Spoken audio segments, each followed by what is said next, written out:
I feel like I've been, I don't know. I'm 38. I'm getting close to that time where I should be moving on, or whatever. Because I'm definitely not the guy I used to be, but I feel like I made a lot of really good improvements in that fight, and just it was kind of like a really just a random kind of dumb thing that happened.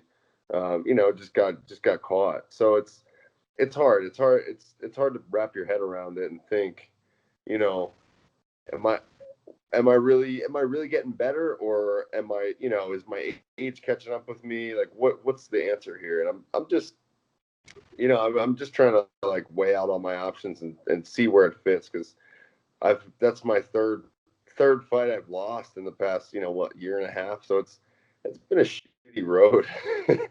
So I'm just trying to wrap my head around that and figure out exactly what the deal is. And I still haven't done it. I'm trying to experiment with, like, living life without fighting for a month or so, and kind of see if I really miss it, if it's a part of my life so much that I can't let it go. Um, but other than that, I'm just kind of like, I'm just testing the waters, really. But I know, I look back at the fight and I'm like, man, yeah, I made a lot of great improvements. My coaches were great. Like I they were very adamant that I not stop, because I came so far in the last couple months. And but it's a mind game, right? It's like you gotta you gotta have your head totally in it, and your heart too. So I'm just trying to figure out exactly where I'm at. Still have one more, so it's kind of it's obviously it's my decision, what I do next. But and the UFC is being cool. They're not like, I thought there's a chance I get cut, you know. but but I think they realize, the way things have gone. It just, I've been getting injured. I've been getting, losing fights I shouldn't be losing, but not, not well, I guess it was a bad performance. But I think they think I have that those potential good fights still left in me. So maybe I think that's what they're thinking. I don't know. I think it's also like, you get addicted to the lifestyle. You don't want to grow up. Like, hey, I can kind of do what I want. I can train, have fun, and a couple times a year put a camp together and make a decent amount of money every time I do it. So there's nothing, there's no secret there. I think that's a pretty that's a pretty cool lifestyle. But at some point, it's got to come to an end. So I'm trying to be realistic. My initial plan when I got into MMA was, oh, cool. I'll save up some money, and when I'm done, I'll have some capital and be able to start something. Um, but I think everybody behind the scenes knows that MMA is a poor man's sport, and so I haven't. My savings account sucks. So I'm trying to figure out what I could do that will allow me to live kind of a similar lifestyle. Like, I'm not a behind the desk kind of guy. Like, I can't do a 9 to 5 job. Well, I mean, I could do it. I just wouldn't be happy. So I'm trying to see if what excites me as much as fighting, does and did. So I'm just kind of dipping my toe into a couple of little areas and seeing what I like. Um, but it's just about being really excited about something else. I mean, at that point, I was completely broke, and I just was like, man, I gotta somehow keep myself from drowning, and but still be able to train. So it was a hard. I think I worked for a month or maybe a little more there. But man, that was a tough grind, because I'd wake up.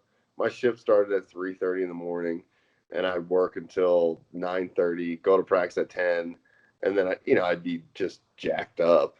And I'd try to take a nap in the middle of the day and train again and go to bed as early as I could. But man, I was burning the candle at both ends for sure. So I mean, I, I do. I don't know. I mean, you kind of do what you have to do. Um, but yeah, there was definitely a point where I was like, I looked at myself and just thought, what are you doing, man? Like, there's no need for you to be like this poverty-stricken wannabe fighter guy. Like, who cares? Just go, go get a job. You have a college degree. Go do something. But right about when you start questioning yourself, that's when and things really suck. That's when opportunities come up, and that I was lucky enough that happened at that time. Yeah, I'm a fine art major, um, in in ceramics and sculpture. So I mean that's definitely not a 9 to 5 job either. but yeah, I mean there are a lot of things that can come from that direction, and I miss that stuff. I set I set that aside as soon as I graduated college, and told my professor, who was really pushing me and really getting, really wanted me to take things to the next level. And I told him, you know what, man, I want to try to make an Olympic team, and I'm gonna keep wrestling. I'm young, I got to use my body when I can, and there's plenty of times, later on in my life, there's gonna be plenty of time to pursue my art career. And he was very understanding about that. But I look back at that. That was in 2004, so that was that was 15 years ago. So it's been on hold for quite a long time. And I'll get my hands in some projects here and there just to kind of, as a little stress relief, kind of keep that balance in my life. But I'm I'm definitely excited to take a stab at that in the real world at some point. A coach of mine would always that was kind of like his thing. He'd say, "Hey man, put the art in mixed martial arts." And I uh, I always felt like there was a disconnect there. I could never quite, because it just seems I never thought of it as an art. I just thought of it as like a wrestling mindset. Like, it's a tough grind, and I'm gonna you just got to come out on top in the end. I never, I never thought of like trying to think of someone who reminds me of that. Maybe like a Stephen Thompson guy who's very, he's very traditional martial arty, and like, he definitely brings artistry to fighting. I feel like I am not that guy. Like, I'm just swinging a hammer and trying, you know what I mean? Like, not necessarily doing it the most graceful way possible. I have an interesting story for like after a fight. Um, I was a co-main event against Glover Teixeira and in Brazil, and the fight didn't go.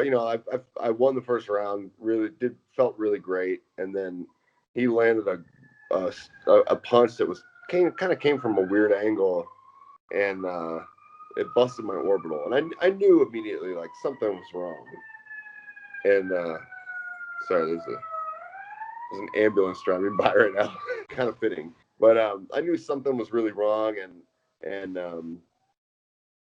after the fight, the UFC said, "Hey, we're just gonna stitch you up here. We really want you to go to the press conference afterwards."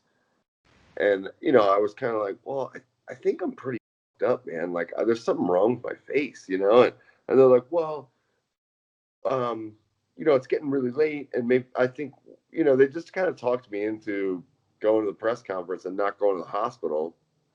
And I, so I'm sitting there at the press conference, just like miserable. I mean, I was so bummed that the way things turned out, and and obviously I'm hurting, so uh, I don't end up going to the hospital. The next morning we fly back home, we had two flights. I think we flew to Miami and then we flew back to LA, Orange County, wherever we were. And every time the plane took off and landed, there was like insane pressure in my face, and I felt like my eye was gonna fall out of my head.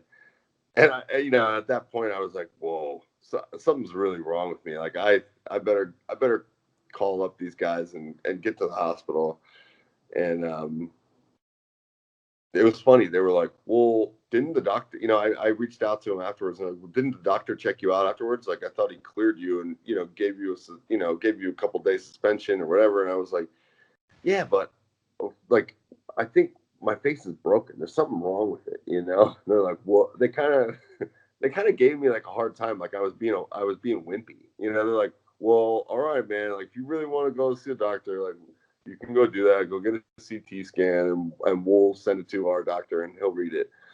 And so I did that, and then and then I sent them all the info, and then the guy got back to me and was kind of, I think he kind of felt bad because he's like, "Well, yeah, it turns out you have a blowout fracture in your orbital, which is like awful. You need surgery like right away, or your eye will start to like droop in your head."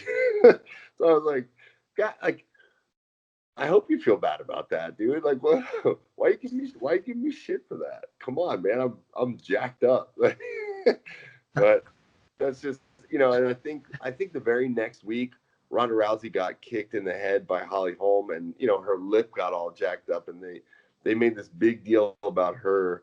The best plastic surgeon was flying in to fix her lip and stuff, and I was like, wow, the hierarchy of this sport is so ridiculous.